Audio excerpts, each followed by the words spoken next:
Hello friends, आप सभी का स्वागत है आपके अपने यूट्यूब चैनल पे। आज की जो हमारी क्लास रहने वाली कंटिन्यू हम देखेंगे इंडियन पॉलिटी। हम करें लक्ष्मीकांत की बुक और चैप्टर आज का रहने वाला है 4।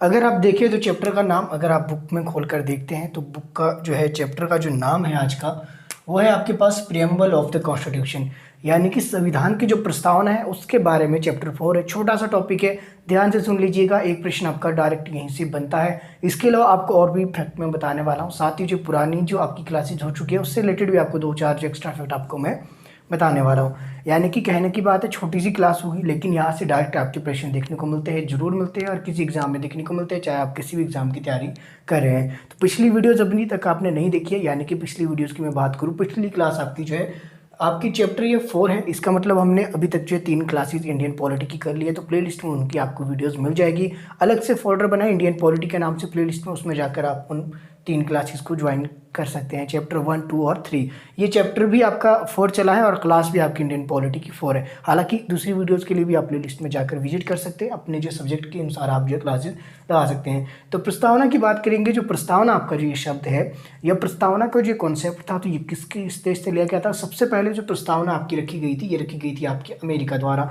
अमेरिका की तर्ज पर ही अन्य देशों ने जो क्या किया, आपकी प्रस्तावना आपकी जो है लानी शुरू कर दी। तो भारत में उनमें से एक था। भारत को जो प्रस्तावना का जो विचार था ये आपका अमेरिका से ही आपका जो है ये कह सकते हैं कि उनके हिसाब से ही आपका लिया गया था, या फिर उनको जो है देख कर ये यहाँ पे अपनाया गया था। अब जो ये भारत में जो प्रस्तावना का जो आधार बना वो क्या बना, तो देखिए जो आपकी प्रस्तावना है, आपका उद्देश्य प्रस्ताव एक पास किया गया था आपके पंडित जवाहरलाल नेहरू द्वारा। अगर आपको याद हो तो मैंने आपको बताया था कि आपकी 9 दिसंबर 1946 को संविधान की पहली बैठक होती है, जिसमें संविधान सभा का जो है जो गठन करना था आपका, वहाँ से आपका ये स्टार्ट होता है। हालांकि किसकी रिकमेंड या फिर किस जो है आपका जो कैबिनेट मिशन था, कैबिनेट मिशन की सिफारिश पे आपकी जो संविधान सभा का जो है गठन किया गया था, जिसमें कि आपके पास 9 दिसंबर है। आई होप आप जो है देख सकते हैं 9 दिसंबर 1946 को पहली बार जो संविधान की पहली बैठक होती है, जिसमें आपके पास जो सबसे वृद्ध व्यक्ति थे सच्चिदानंद सिन्हा, उन्हें जो है अस्थायी तौर पे अध्यक्ष बनाया गया। उसके बाद दूसरी बैठक होती है आपके पास 11 दिसंबर। तो 11 दिसंबर 1946 को आपकी जो है संविधान सभा का जो है आपके पास स्थायी अध्यक्ष आपके जो चुना गया डॉक्टर राजेंद्र प्रसाद को। ये प्रश्न आपसे पूछे जाते हैं, तभी आपको मैं बता रहा हूँ। हो सकता है आपको ये रिपीट लगे, लेकिन ये रिपीट हो गए, बिल्कुल हो गए, क्योंकि ये इंपॉर्टेंट है और आपके एग्जाम में भी आने वाले हैं और आपको याद भी है तभी हो गया अगर मैं बार बार इसको आपको रिलेट करके आपको बताऊंगा। प्रस्तावना की मैं बात कर रहा था, प्रस्तावना से हम कहाँ चले गए, तो मैं आपको बताना चाहता हूँ प्रस्तावना आपकी किसकी कर, इंडियन कॉन्स्टिट्यूशन की। तो इंडियन कॉन्स्टिट्यूशन की जो पहली बैठक थी आपकी कब हुई? 9 दिसंबर 1946 को, जो आपका संविधान सभा की पहली बैठक होती है, जिसमें सच्चिदानंद सिन्हा आपके बने थे अस्थायी अध्यक्ष। सबसे वृद्ध व्यक्ति थे, इसके आधार पर इनको बनाया गया था। ये चीज़ें आपने याद रखनी है। दूसरा आपके पास 11 दिसंबर को इसमें स्थायी अध्यक्ष चुनेंगे। कौन चुनेंगे? डॉक्टर राजेंद्र प्रसाद। और यही डॉक्टर राजेंद्र प्रसाद आपके 24 जनवरी 1950 को भारत के पहले राष्ट्रपति के तौर पर भी चुने गए थे। तो ये चीज़ भी आपको पता होनी चाहिए। इसके अलावा मैं बात करूँ आपका जो है 13 दिसंबर की बात आती है। 11 दिसंबर हो गया आपका 1946, 13 दिसंबर 1946, ये डेट आप याद रख लिए। इस दिन क्या हुआ था? पंडित जवाहरलाल नेहरू द्वारा एक उद्देश्य प्रस्ताव पास किया जो है तैयार किया गया था। और सबसे पहले जो संविधान सभा में उद्देश्य प्रस्ताव को जो किसने लाया था, तो पंडित जवाहरलाल नेहरू द्वारा जो है इसको 13 दिसंबर 1946 को, ये अलग अलग है, यहाँ पे 13 दिसंबर है। 13 दिसंबर 1946 को आपके जो उद्देश्य प्रस्ताव को जो है पेश किया गया था पंडित जवाहरलाल नेहरू द्वारा जो है संविधान सभा के सामने। और ये पास आपका कब होता है? ये 22 जनवरी को आपका पास होता है। तो ये चीज़ें भी आपको जो है पता होनी चाहिए। इसके अलावा आपको जो है क्या किया जाए, देखिए 13 दिसंबर 1946 को हुआ था, तो जाहिर सी बात है पास कब हुआ आपका? 22 जनवरी 1947 को ये आपका पास हो गया था। तो ये चीज़ें आपको थोड़ी सी पता होनी चाहिए। इसके अलावा आपको मैं और क्या बताना चाह रहा था, एक पॉइंट जो है मैं थोड़ा सा स्किप कर गया हूँ, तो मैं देख लेता हूँ, अगर मुझे याद आ गया तो ठीक है, आपको मैं साथ साथ बता दूंगा। अगर नहीं याद आता है तो कोई बात नहीं, चलिए छोड़िए, अभी मुझे याद नहीं आ रहा कि आपको मैंने क्या बताना था, छोड़िए आगे चलते हैं। आगे आपके पास संविधान का जो परिचय पत्र, एक ये स्टेटमेंट है, ये किस व्यक्ति द्वारा कहा गया था कि जो आपकी प्रस्तावना से रिलेटेड आपकी ये स्टेटमेंट है। तो ऐसा एग्जाम में पॉसिबल है कि आपसे पूछा जाए कि संविधान की जो प्रस्तावना है उसको जो है उसे किस व्यक्ति द्वारा जो है संविधान का परिचय पत्र के तौर पे जो उसको कहा गया था या फिर आपका संबोधित किया गया था। तो ये कहा था आपके N.A. पालकीवाला। तो N.A. पालकीवाला ने कहा था प्रस्तावना को संविधान का परिचय पत्र। तो ये एक स्टेटमेंट है, डायरेक्ट ए पालकीवाला ने ये दी थी। और ये आपके कौन थे? ये थे आपके संविधान विशेषज्ञ। तो संविधान विशेषज्ञ थे आपके एन पालकीवाला, इसको आप देख सकते हैं, आपका लिखा गया है। इन्होंने जो है प्रस्तावना को एक संज्ञा दी थी, वो संज्ञा क्या थी? आपकी संविधान का परिचय पत्र। तो ये चीज़ आपको पता होनी चाहिए। संविधान की प्रस्तावना की बात करें और संविधान की प्रस्तावना में अभी तक जो है कितनी बार संशोधन हुआ है, ये आपसे एग्जाम में प्रश्न जरूर देखने को मिलता है। तो आपका संविधान की जो प्रस्तावना में अभी तक की बात कर रहा हूँ, यानी कि 2021 तक जो सिर्फ एक बार आपके जो संविधान की प्रस्तावना में संशोधन हुआ है 1976 में। अब देखिए 1976 में जो आपका ये संशोधन हुआ है, इसके पीछे क्या कारण था आपका, इसको आप थोड़ा सा ध्यान से सुन लीजिए। 1976 में क्या होता है, आपके ऐसा महसूस किया गया कि जो भारत में जो आपके आर्टिकल, अगर मैं बात करूँ, आपका समानता का है आपके पास, इसके अलावा अखंडता की जो बात की गई है, और आपके धर्मनिरपेक्ष, यहाँ पे मैंने लिखा है आपके समाजवादी आपका पक्ष हो गया, धर्मनिरपेक्ष हो गया और अखंडता। तो इन चीज़ों को हालांकि संविधान के कॉन्स्टिट्यूशन में तो इनको लाया गया था, लेकिन जो इसको हाईलाइट करने के लिए क्या किया गया, इसको जो है प्रस्तावना में भी इसको जो है ये शब्द आपके जोड़े गए, ताकि प्रस्तावना में ये मेंशन किया जा सकता है कि आपकी जो भारत की जो आपकी संविधान है, भारत का जो संविधान है, उसमें जो इन चीज़ों का आपका जो प्रस्तावना की अगर मैं बात करूँ, प्रस्तावना क्या होता है? प्रस्तावना जैसे कि यहाँ पे या ऊपर लिखा है परिचय पत्र, यानी कि आपका जो जितने भी आपके 395 जो आपके आर्टिकल उस समय मूल संविधान में बात कर रहा हूँ मैं, उस समय जो है उनको उजागर करने के लिए एक ऐसी प्रस्तावना तैयार की गई जो कि उसका थोड़ा थोड़ा आपको जो इंट्रो देती है कि इसमें क्या क्या आपका मेंशन किया गया है। तो उसमें ऐसा महसूस किया गया कि आपके समाजवादी, धर्मनिरपेक्ष और अखंडता जो ये शब्द है, इनकी जो है कमी इसमें महसूस की गई। तो उसके लिए क्या किया गया, आपके इन शब्दों को जो है, 3 शब्दों को जोड़ने के लिए जो है एक जो है आपका 42वां संविधान संशोधन किया गया, 42 अमेंडमेंट आपका कॉन्स्टिट्यूशन अमेंडमेंट आपका जो किया गया 1976 में, यानी कि 42वां संविधान संशोधन आपके 1976 में किया गया। और इस संशोधन द्वारा, इस संविधान संशोधन द्वारा क्या किया गया, ये 3 शब्द आपकी प्रस्तावना में अंकित किए गए, समाजवादी, धर्मनिरपेक्ष और अखंडता। तो आपकी जो प्रस्तावना है, प्रस्तावना क्या थी, ये आपको हर कहीं मिल जाएगी, वो मुझे बताने की जरूरत नहीं है। जितना आपके एग्जाम में आता है वो मैं आपको बता रहा हूँ, क्योंकि आपकी प्रस्तावना में आपसे ऐसे तो नहीं पूछा जाएगा कि ये प्रस्तावना है या नहीं। प्रस्तावना तो है, कहाँ से शुरू होती है, हम भारत के लोग। तो ये चीज़ अगर आपने याद रखनी होगी तो रख लेना।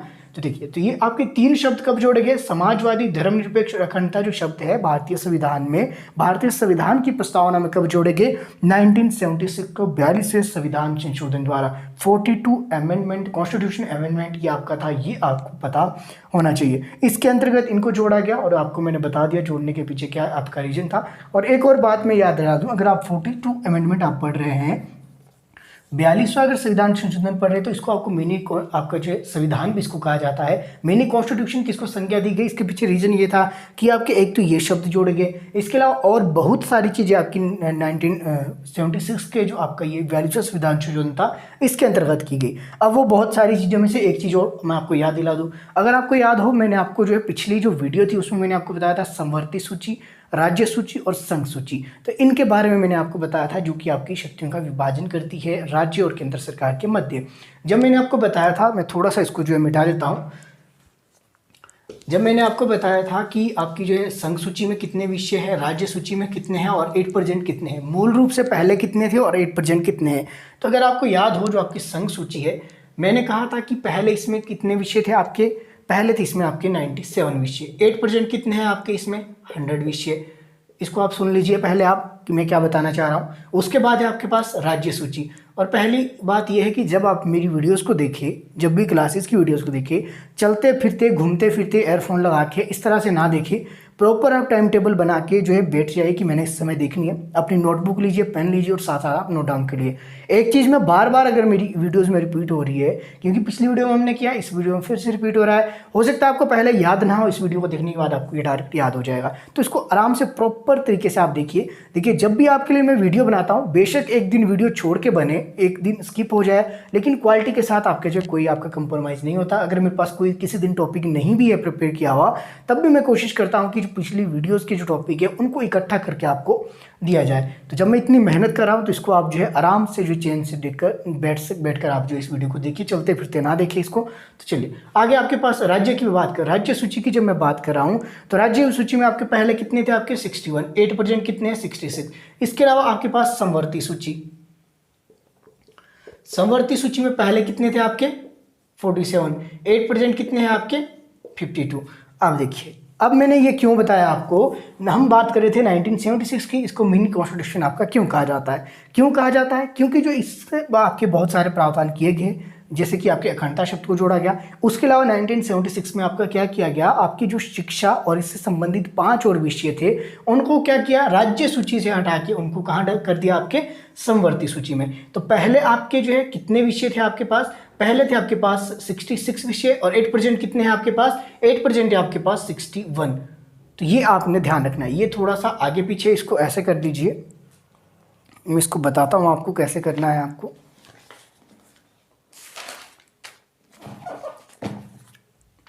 ये वाला जो है आपका, इसको आप एक बार चेंज कर ले, क्योंकि पहले आपके ज़्यादा विषय थे, क्योंकि ज़्यादा विषय थे आपके, और उसके बाद में इसको जो है 5 विषय आपके इधर कर दिए। तो अब यहाँ पे संवर्ती सूची में आपके कितने हो गए, संवर्ती सूची में आपके हो गए 52। तो ये चीज़ आपको मैं बताना चाह रहा था। तो पहले संघ सूची में 97, 8% कितने हैं, 100। तो ये चीज़ आपको पता होनी चाहिए। दूसरा आपके पास 8% की बात की जाए, 8% राज्य सूची में कितने, 61, और पहले कितने थे, 66। और 8% क्यों है, क्योंकि 76 में यहाँ से जो आपके 5 विषय थे, जिसमें आपके पास शिक्षा थी, वन्य जीव से संबंधित था, मापतोल था, इस तरह के ये 5 विषय थे जो कि आपके पास 42वें संविधान संशोधन 1946 के अंतर्गत आपके राज्य सूची से निकाल के आपके संवर्ती सूची में डाल दिए। तो संवर्ती सूची में आपके पास 1976 तक आपके कितने विषय थे, सिर्फ 47, क्योंकि 1976 में 5 विषयों को आपके राज्य सूची से संवर्ती सूची में डाल दिया, जिसमें कि शिक्षा आपका एक था। तो ये भी आपको ध्यान रखना है। अगर आपसे प्रश्न पूछा जाता है कि शिक्षा को कब संवर्ती सूची में आपके अंकित किया गया, 8% की बात की जाए, किसका विषय है, तो 8% आपके ये संवर्ती सूची का विषय है शिक्षा। अगर आपसे पूछा जाए कि मूल संविधान की अगर बात करें, मूल संविधान में या फिर बोले 1976 में जो है पहले शिक्षा किसका विषय था, किस सूची के अंतर्गत था, तो ये आपके राज्य सूची के अंतर्गत था। तो ये चीज़ें आपको पता होनी चाहिए।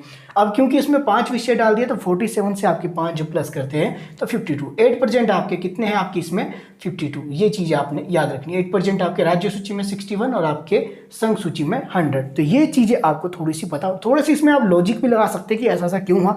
जब इसको आप डिटेल में पढ़ेंगे फिर जो है इस तरह से आप कंपेरिजन कर सकते हैं। सारे प्रश्न आपके सामने ही होते हैं, लेकिन आपको थोड़ा सा जो है ध्यान देने की जरूरत है। बाकी ये बिल्कुल लॉजिक आपके इसमें बिल्कुल थोड़े थोड़े लगाने हैं, बाकी तो आपका ये मैंने बता ही दिया। अगर आप इस तरह से पढ़ेंगे, मुझे नहीं लगता कि अब आपको आज के बाद ये चीज़ें, हो सकता है आपको पहले ऐसा हो कि आपको संघ सूची में कितने हैं, पहले कितने थे, अब कितने हैं, राज्य सूची में पहले कितने थे, अब कितने हैं, समवर्ती सूची में पहले कितने थे, अब कितने हैं, इस तरह की प्रॉब्लम हो सकती थी याद करने में। लेकिन अगर आप ऐसे पढ़ेंगे तो मुझे नहीं लगता कि उसके बाद आपको भूलने वाला है। अगर आपसे डायरेक्ट एक ही प्रश्न यही पूछिए, शिक्षा से जो है 8% आपका किस सूची का विषय है, तो आपको पता है समवर्ती सूची है, क्योंकि 1976 में आपको शिक्षा जो है उसमें जोड़ दिया जाता है। इस कारण आपके 1976 का जो आपका मिनी कॉन्स्टिट्यूशन इसको कहा जाता है। 42 अमेंडमेंट आपका कॉन्स्टिट्यूशन अमेंडमेंट जो हुआ 1976 में, इसको मिनी कॉन्स्टिट्यूशन भी कहा जाता है, क्योंकि कुछ प्रावधान ऐसे थे जो आपके कॉन्स्टिट्यूशन में पहले नहीं थे, उसको जो चेंज करके इनमें आपका लाया गया। उसी में से आपके ये वाले विषय भी थे आपके पास। समाजवादी की मैं बात करूँ कि सभी जो लोग क्या है आपके समाज का एक हिस्सा है, समान है, इस तरह के जितने भी आपके प्रावधान हैं। इस धर्मनिरपेक्ष की बात की जाए तो आपको सभी को पता है कि आर्टिकल 25 से लेकर 28 के आसपास आपके 25, 26, 27 ये सभी आर्टिकल 28 आपके धर्मनिरपेक्ष की बात करते हैं। तो जाहिर सी बात है, इनको प्रेजेंट करने के लिए धर्मनिरपेक्ष शब्द आपको जोड़ना पड़ा कि राज्य का कोई धर्म नहीं होगा, इस तरह की जो भी बातें हैं। अखंडता की बात करें, अखंडता आपको पता ही है, अखंडता की राज्यों का एक समूह होगा। अनुच्छेद 1 में आप देखते हैं कि राज्यों का संघ है भारत, ये अखंडता की ही बात तो की गई है। और बंधुत्व की बात की गई, आर्टिकल 51A जो आपके कर्तव्य जो जोड़े गए, उसमें अगर आप देखें कि सभी हम भाईचारे के रूप में रहेंगे, बंधुत्व की इसमें बात की गई है, स्वतंत्रता की बात की गई है। समाजवादी जो है तत्व आपके, समाजवादी की अगर मैं बात करूं तो आपको सभी को पता होगा समाजवादी क्या है। भारत क्या है, भारत एक लोकतांत्रिक देश है, तो समाजवादी लोकतांत्रिक या फिर लोकतांत्रिक समाजवादी देश है, इस तरह से भी आप इसको कह सकते हैं। ये साम्यवादी नहीं है, ये समाजवादी है, इसलिए समाजवादी शब्द आपका इसमें जोड़ना आपका जरूरी था। 1976 के अमेंडमेंट के अंतर्गत, प्रस्तावना के अंतर्गत इस शब्द को जोड़ना जरूरी था, क्योंकि भारत में क्या है, भारत में मिश्रित अर्थव्यवस्था है जो कि आपकी दोनों को साथ लेके चलती है। प्राइवेटाइजेशन हो आपका या फिर आपका गवर्नमेंट सेक्टर हो, ये दोनों को साथ लेके चलती है। और लोकतांत्रिक रूप से सामाजिक तौर पर जो है सभी को जो एक साथ इसमें जो है भूमिका दी जाती है और सभी को समानता प्रदान की है। समानता 14 से 18 के बीच आपको देखने को मिल जाएगी। अगर आप चैप्टर 4 देखिए, आप इंडियन पॉलिटी का, अगर आपके पास बुक है तो यही चीज़ें उसमें एक्सप्लेन की गई है। बस थोड़ा मेरा बताने का तरीका थोड़ा अलग होता है, चीज़ें यही होती है। अगर आप पढ़ने बैठो तो पढ़ने में आपको 1 से 2 घंटे आपको आराम से लग जाएंगे, लेकिन चीज़ें आपकी यही है जितनी मैंने आपको एक्सप्लेन कर दी। बाकी इसके अलावा आज की वीडियो इतनी ही थी। बाकी थोड़े से और मैं फैक्ट आपको बता देता हूँ। बाकी जो चैप्टर 4 से तो आपका यही था, और इसके अलावा क्योंकि इंडियन कॉन्स्टिट्यूशन की जब मैं बात कर रहा हूँ तो इसके रिलेटेड आपको थोड़े थोड़े और फैक्ट आपको मैं बता देता हूँ, जो कि आपके लिए ज़रूरी है। ना केवल ज़रूरी है बल्कि एग्जाम में आपके प्रश्न पूछे जा सकते हैं। जैसे कि आपको पता होना चाहिए कि भारत का जो राष्ट्रगान है उसको कब अपनाया गया, राष्ट्रीय गीत को कब अपनाया गया। तो ये चीज़ आप एक डेट आप याद रखनी है, 24 जनवरी 1950। 24 जनवरी 1950 को 3-4 काम हुए। क्या क्या काम हुए, नोट डाउन कर लेना। पहला है आपके पास राष्ट्रगान जो अपनाया गया, दूसरा है आपके पास राष्ट्रीय गीत आपका अपनाया गया, आपका तीसरा है राष्ट्रपति को जो है शपथ आपकी जो पहली बार जो राष्ट्रपति का जो सृजन हुआ यहीं से हुआ। इसके अलावा आपने 22 जुलाई 1947 वाली डेट अगर आप याद रखो तो रख लेना।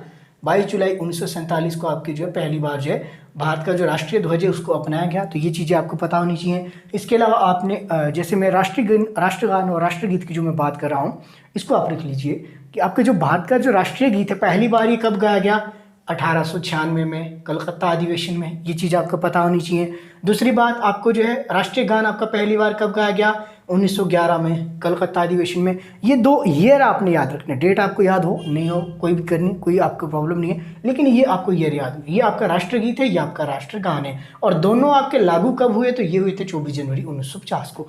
ये चीज़ें आप रहे 24 जनवरी 1950 को लागू हुआ। तो संविधान की जो अंतिम बैठक हुई ये भी आपकी जो है 24 जनवरी 1950 को ही हुई थी। तो ये चीज़ें भी आप जो है याद रख सकते हैं। और इसमें आपको और क्या है बताने वाला, बाकी इसके अलावा इसमें और कुछ भी नहीं है। हाँ, एक चीज़ और आपको होमवर्क का मैं प्रश्न देता हूँ कि राष्ट्रीय गीत जो है आपका वो आपका किसने लिखा है और कहाँ से लिया गया है, कहाँ पहली बार प्रकाशित हुआ, एक प्रश्न। दूसरा प्रश्न है राष्ट्रीय गान किसने लिखा और ये आपका कहाँ से लिया गया है। जैसे मैं बात करूँ, अब मैं आपको एक्सप्लेन करूँगा तो ये मुझसे निकल जाएगा।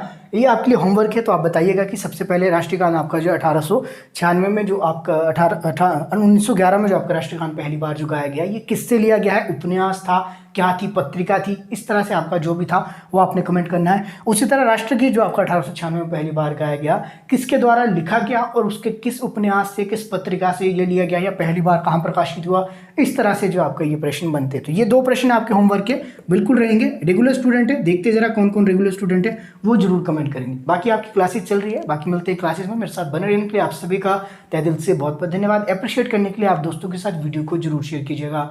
मिलते हैं अगली वीडियो में।